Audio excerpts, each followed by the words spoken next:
Thank you so much for coming to talk to me today. My pleasure, thank you. For those who don't know, could you maybe tell us a little bit about Luna and your role within it? Yeah, sure.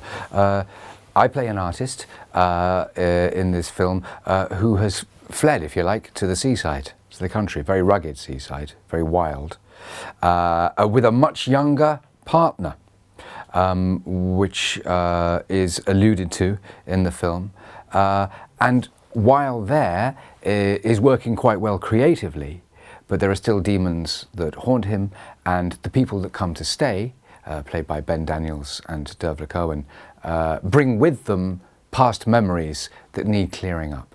So if you like, it's a weekend of resolution mixed in with everybody's creative imagination. And a lot of the creativity and imagination take place outside of our bodies, but within vision for the viewer, if you like. And so what was it that attracted you to the project? Well, first of all, everything's done at quite high speed now, and you'll get made an offer and sort of with the request start next month or start next week. And this was just such a case. I'd heard about the project, but I wasn't given anything to read until fairly last moment. And then I read it and I thought, this sounds very interesting. What's always interesting for me, before we start looking at the script, it's if it's an independent film. If it's an independent film, I'm very interested, because it means it's going to be different. It's going to be something that you're going to ask to be doing that's not required of you in a formulaic way. When I work on television, I know pretty much what I'm going to do. No disrespect to it, because I've still got to do it properly. But when I'm in an independent film, I don't know what's required of me, and it won't end up necessarily on television, so we don't have to follow any censorship rules. That doesn't mean it's going to be terrifyingly pornographic or something like that, or incredibly sort of violent. But it is going to break the mold. It is going to break people's perceptions. And often film is looking to express yourself on this circuit in a way that is not demanded by a cinema chain. So I knew we were onto something here for a start. And if it's a film, shoot it. That's Liam Neeson's advice. If it's a film, shoot it.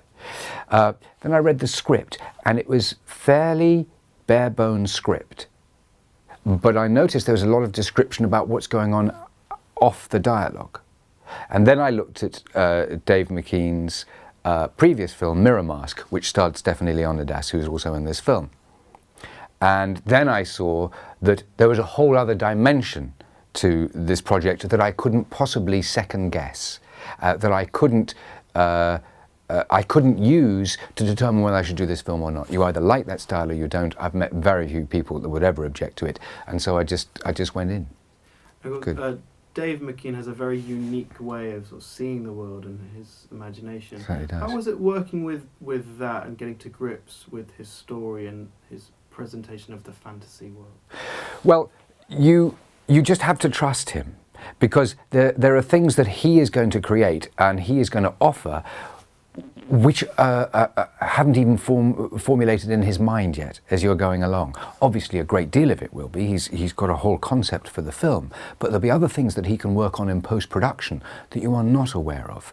So you really have to trust him. And if you can't trust someone, then you've got no place being there. But it's really one of blind faith. But when you look at Dave McKean's work, it's not such a blind decision. You know you're going to be in for something that's exceptional, that's going to be different, and that makes it very attractive.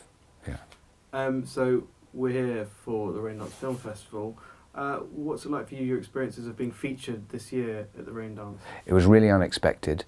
I received the information by email maybe 2 weeks ago, and I think it's a good payoff for the producers Simon Moorhead and Dave McKean, who've worked incredibly hard. I do feel like, although I've got a significant role in it, that I've fitted in with something that they've created, and I'm proud to be part of it, and I'm proud to be in the Raindance Film Festival. But I'm very happy for them above all, because it's a significant payoff, and it's the first form of recognition, if you like, for these filmmakers in this country on this project.